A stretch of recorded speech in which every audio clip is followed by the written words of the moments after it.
David Licauco update. Yung post ni David sa kanyang social media account for O po. Maligayang Pasko po. At nag-selfie pa nga si David kasama ang kanyang team.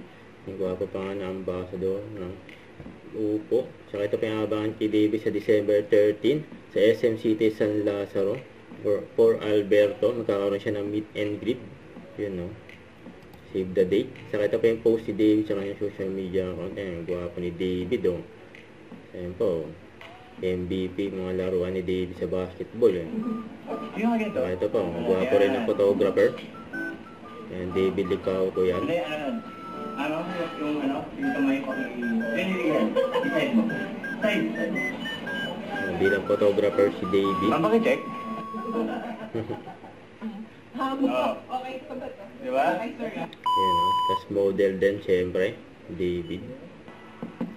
And nominee pa nga si David sa BP Choice Award and People Sexiest of the Year and Batch 4. Male nominee siya no.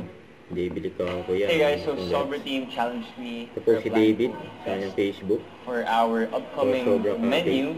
So let's see if memorize ko yung dishes. Hirap Bago naman daw na menu. ito. Halibut fish. Tama? Nako, ano to? Wagyu short rib. Tama? Wala Yan. akong makita. Pandesal. Joke. Eggs Benedict. Dali naman na ito. Dahilan daw. Inasal. No? Ano to? Patanghang. Ito yung Max Spicy ng McDo. Harissa chicken.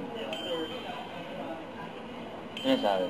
Guys, I'm inviting you all to try out Sobra's new menu. So Yun. please try. Everything is so good, I promise you. And I'm here. Thank you. Don't forget, subscribe, click the notification bell for more update. This is Richard, yung Action Vlog. Stay tuned for more videos. See ya.